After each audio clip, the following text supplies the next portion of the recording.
Hello, everyone. If you don't know me, many of you do. My name is Bill Stranberg, and I'm in a family business. I guess I'd start there. I'm the second gen. Some of you may know my dad, who started our company. His name is Jim. And we are a talent advisory and executive search firm, and we're focused on working with family-owned companies across the country, ranging from founders to I think we've worked with the G5, I believe, is the oldest business we've worked with to date. We've worked with companies that are with revenues in the low millions up into the billions. And one of the things I would start with is that company revenues in my line of work don't matter, although you might think that they do. What does matter, and the reason I put this forum together, is that in my experience across our 30 years of history, when we work with families, about 20% of the leads our firm generates.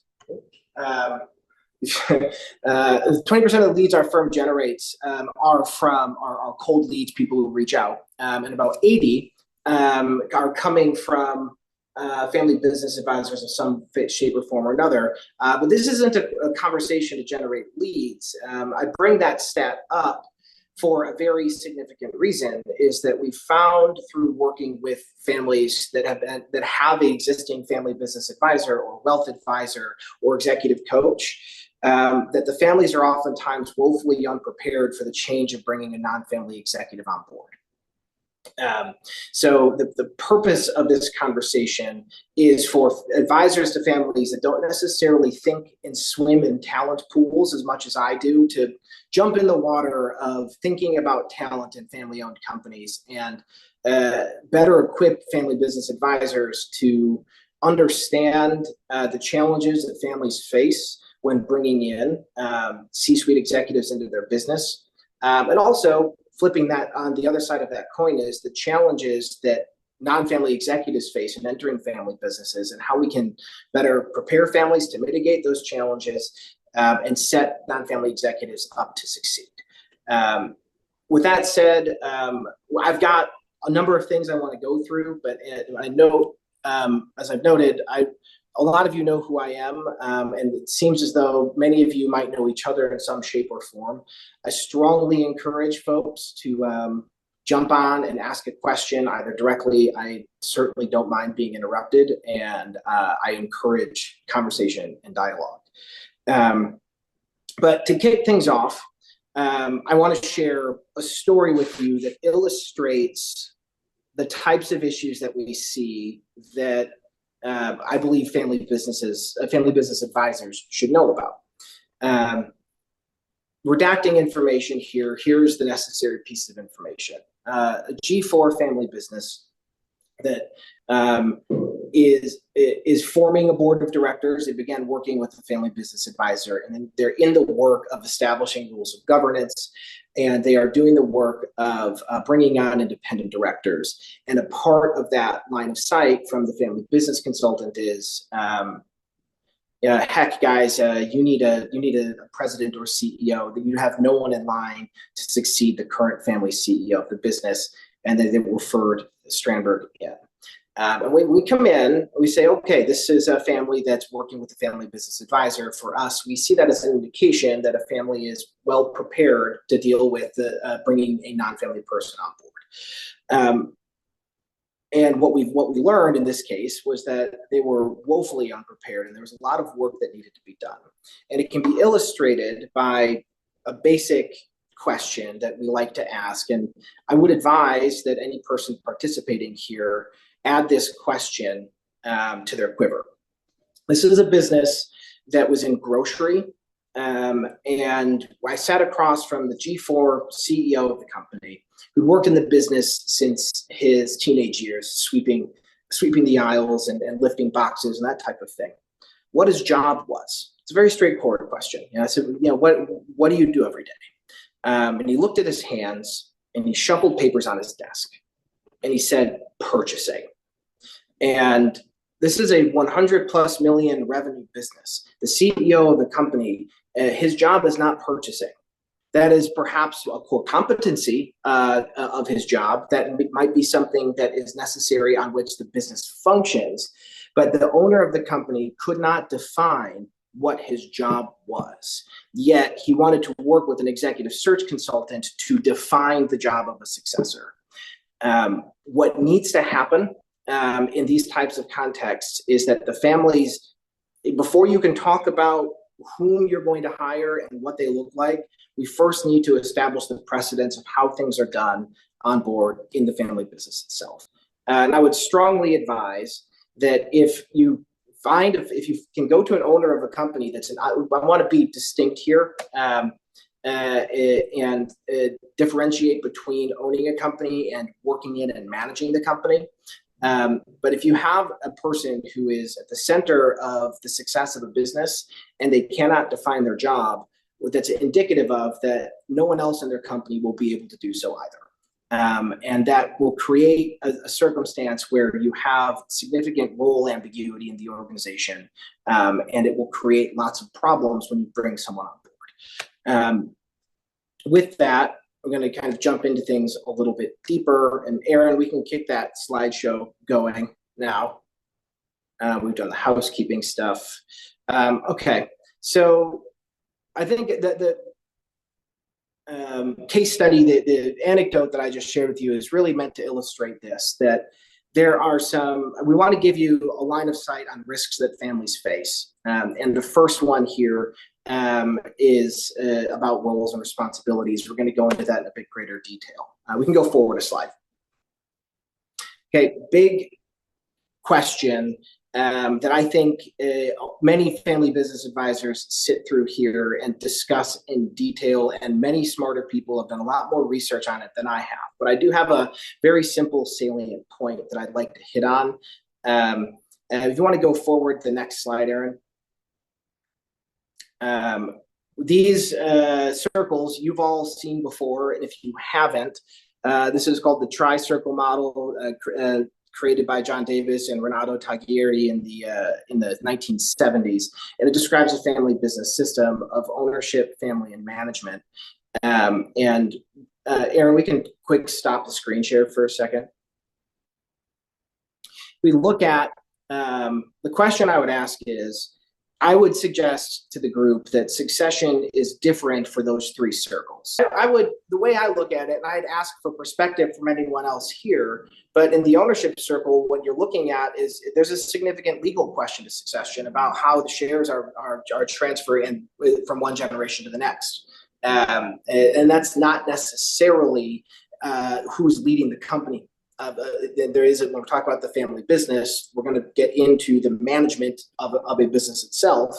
But the person who's managing the business is not necessarily the person who is the majority shareholder, right? Like there's a difference there. Granted, there is an overlap between those two things, particularly within governance. I'm not saying that they should be completely disconnected, but I think that what you have in the tri-circle model is the areas where ownership is wholly distinct from management and management wholly distinct from ownership. And indeed, when you think about bringing non-family executives into a family business, in most cases, you're not giving them equity. There is no ownership. Yet that non-family executive, particularly if it's a non-family CEO, becomes a fiduciary employee whose role is to execute decisions on behalf of the ownership group, but they are not owners themselves, right? Now, the owners might have decision on who that CEO becomes, but the actual role of the management within the business is something distinct from being an owner in that company. I'm not suggesting that the circle should be separated and looked at exclusively, but I do think it is useful to look at succession and how it is independent from those various circles. But today, for the purposes of what we're going to be discussing, we are really looking at the business circle. I have a client that I work with that has family members that have line of ownership, but they've suggested no interest in the business in any way whatsoever. They're not, they have no say or authority over what goes on in the business. They're not on the board. They are in a family council, right? And that role, there's a certain point where the roles that family members can play are not automatically associated with the business entity that the family is dependent on. You can have family members in a family business that, while they are members of the family, they are not employees of the business, and they are not owners, or they are minority shareholder owners. And those roles are distinct. And also, they have considerations and wants and aspirations for the business that are not necessarily financial or related to the performance of the business, and an emotional tie to the story, perhaps, of the family business itself. In management, what I'm noticing more than anything else is that the vast majority of the families that I see don't have well-defined roles and responsibilities. They may have well-defined roles and responsibilities in terms of ownership. Questions of shares and control are something that families work through very, very significantly. But when I think of roles and responsibilities, I'm not really interested in how roles and responsibilities are defined in the ownership circle or the family circle. I'm interested in the org chart of the business itself. Who is responsible for the success of the business? The selling of the widgets and the delivery of the widgets are of much more interest to me than the issues of family members that are not involved in the business entity in any way whatsoever. Those issues are certainly germane. They are certainly necessary within the larger piece of the family system. But if you want to get a successful operating business, people that are in the organization, as a rule, need to know what their roles are, what their responsibilities within the business are, and even more so, if we want to get further into it, what the requirements are to be in the business, and then what the remuneration is for those things. And those 4 points that I've listed there, the 4 R's, I've only put 2 on the page here, because roles and responsibilities are the starting point. What's your title and what is your position description? But you add into that requirements and remuneration, and you get to a model that comes in a lovely book written by Justin Craig called Continuity Model Generation. And Craig hits on how management, ownership, and family hit together bit by bit. I strongly recommend giving it a read.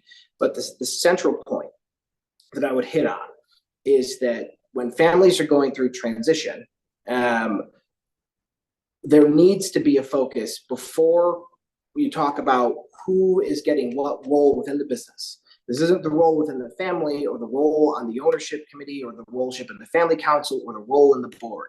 What I'm speaking about here is employment in the family company. There needs to be a definition of what the jobs are. And what the responsibilities of those jobs are. If we go back to this question of my family client that has who believes his job is purchasing, what does succession for him mean? If he cannot define what his job is, and he wants to hire a person to fill his seat, what is that going to mean, and why can that create friction if he cannot define it? Something that I think is really, really, really central to the issues of transition in this question, and the word is control. I know that there's a couple folks from FBCG on the call here. I learned something from their organization. I believe it was from a book by John Ward and Craig Aronoff, but one of you FBCGers can correct me if I'm wrong here, but there's a decision authority matrix. It'll say what types of decisions belong at the board level, what types of decisions belong at the family council level, what types of decisions belong in management. And what will happen, and this is something that we found to be necessary, is that they will consider that a governance question, without considering what the impact on that ability to recruit a person will be. And so that owner might want to hold on to a decision authority. So the owner is the CEO, they're planning to retire to the board. How much decision authority do they intend to carry with them is the question that I think is interesting. A really easy way to articulate the issue here is with money. A CEO I define a CEO as followed: is a fiduciary employee that makes decisions on behalf of an ownership group. I think that definition can be applicable to a publicly traded company just as much as a family-held business. A fiduciary employee has the ability to spend company money. And that might be, pick it, the idea of a large sum is arbitrary, but for the purpose of this call, let's say $100,000. A CEO can very reasonably, in their own mind, believe that spending $100,000 is something that they can do without the input of the ownership group. That is their fiduciary right to make a decision on behalf of the ownership group. It's a sound investment. Many families sign every paycheck that goes out to every employee. They approve every single financial decision that is made on behalf of the company. And that's fine. It's within the reason. It's reasonable for families to hold on to as much decision authority as they choose. However, if they want to retain a whole bunch of decision authority in the executive, what is traditionally attributed to an executive within the business, they need to adjust that for the type of person they're expecting to recruit. One of the big mistakes that we see is the family says, well, the family CEO is retiring. There's not a family person in the business, so we're going to recruit a non-family CEO. The market expectation and the market definition of a CEO has a lot more decision authority imbued in it than what the family is ready to do. And when the family then hires that person, that individual expects the ability to fire employees. They expect ability to make strategic decisions. They expect ability to spend money. And when they do so, the family is going to be upset, and they're going to manage that person downwards, and they're going to create the likelihood that that person exits. And a lot of what we think about in this space is there a platform for a non-family person to succeed? And before you go hire a person, you need to understand the size of that platform and how much what the shape of that job is. Thank you, Aaron. There's one more thing that I would, actually, this is good. I will hit on the NFE sandwich so you can make sure we're moving forward with time. I coined this term. I haven't done enough research in family businesses to know if other people have observed this or documented this, but this is one of the biggest risks to executive attrition. I would theorize, I would posit. I don't have a full amount of research to back this up, but this dynamic can exist anywhere in a family business. Commonly, what I see is the non-family executive wedged between family members in an org chart. What you'd see here could very likely be with the teal person being the retired CEO who's now chairman of the board, with the non-family CEO and the chairman's niece and nephew, or son and daughter, or whomever it might be, reporting to the non-family CEO. This is a very common model where the non-family person is sandwiched between family members. This is mocking an org chart. And I didn't put positions in here on purpose because this could easily be anywhere within a family organization. But the lines that connect family to non-family and the non-family to two different family members, those are reporting structures in an org chart. Right? That's saying that this is the CEO, the non-family executive is the CEO, and the one family member is the VP of finance, and the other is the VP of operations. This could also be that these two family members are interns, and that non-family person is a manager, and that family member is a director. But those are reporting structures in a hierarchy of a business, where the decisions that the family members in that org chart in the yellow there are reporting to the non-family member. And that non-family member is responsible for the management and decision-making on behalf of the people that are lower than them in the org chart. But in a family, you can draw a whole bunch more lines here about how those lines of communications work, can't you? The family member in yellow is talking to the family member in teal all the time. They're going out to baseball games. They go to Christmas dinner together or Hanukkah dinner or whatever it might be, whatever faith the family has. Those lines of communications supersede the person in the middle. And I'll share a quick story with you about how this manifests. We worked with a family in this type of situation, but they made some additional moves that made the non-family executive even more uncomfortable. And here's why. When the NFE took the job, those two family members weren't in the business. They didn't want to be in the business. They said, no, we have our own careers. We have other things that we want to do. And so this non-family executive opted in. They accepted a job with a family company where they were reporting to the family board, and there was no family employees. 4 years later, those two next gens changed their mind. And it's their right to do so. And their parents then gave their kids jobs in the business, directly reporting to the non-family executive. So there was not a sandwich, and then the family created one. And critically, the NFE in this situation was not given any notice, was not giving any say. They was just assigned new employees. And within this context, the business decisions function like this. The daughter in this situation took a role in finance. Interestingly, though, prior to in her earlier career, she was an oncology nurse. Great career, fantastic woman, qualified by every measure, except perhaps does not have a degree in finance or a CPA, right? Father and daughter do what father and daughter do. They have a good relationship. They have a lot of conversations. Because they're a family in business, what do they talk about? They talk about the business. Because she's in finance, what do they talk a lot about? They talk a lot about finance. But the daughter is sharing her perspective and has opinions about how the non-family executive is performing, has opinions about what the non-family executive is doing on a day-to-day basis. And she is informing her father of those opinions on a regular basis. And by result of that, those opinions are influencing the father's decision about how he is managing his non-family CEO. And as a result of that, you have a subordinate managing their superior. And critically here, from the perspective of the non-family executive, is the owner's daughter doesn't have a full picture about what's going on with the business. She has a limited picture. She's only been in the business for 6 months. She's not as familiar with the history of the business. And from the perspective of the NFE, she's a qualified oncology nurse, not necessarily appropriate for financial planning and analysis.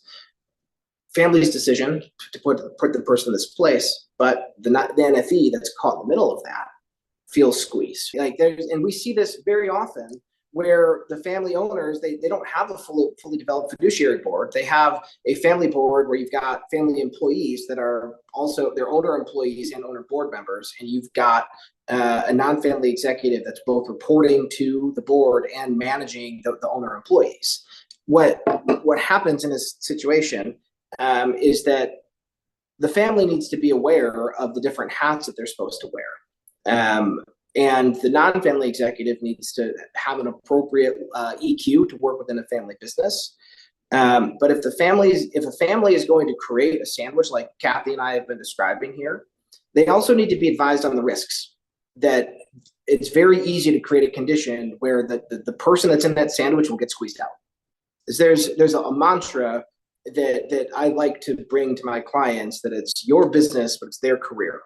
Right. And a person is an at-will employee, and they will leave money on the table to get out of situations where they feel like they cannot be successful.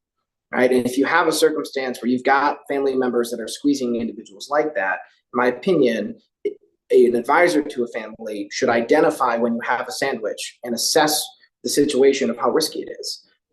If you don't, it might be fine, because there's always going to be sandwiches. You can't avoid them in a family company with at least a handful of employees. And many of them are not going to be toxic, but they can be. And when they are, you increase the likelihood of attrition. Here's a basic concept that will be true for you for any person that takes a job. They're going to be gung-ho on demonstrating to their employer that they were worth the investment and they were worth hiring. In executive capacity, that means leveraging decision-making to demonstrate that they are the right person for the business. In almost every case, that's going to mean change management. Change management is an interesting issue for people who are legacy employees. And most families I work with, and I imagine you work with as well, have lots of legacy employees, people who've been around with family companies for years. The legacy employee is going to see the change management instilled by the non-family executive with suspicion. The legacy employee is very likely to look at the behaviors of the non-family executive and say, gosh, this feels like it's not the way the family used to run things. I'm worried about the future of my career at this business. The legacy employee then shares that feedback with the family. Ginny brought up earlier about an entrepreneur running a business. It's very common that entrepreneurs that run their companies have very flat organizations in which everyone reports to them. As a result of that, legacy employees oftentimes have the phone number of the family CEO or the entrepreneur or the owner.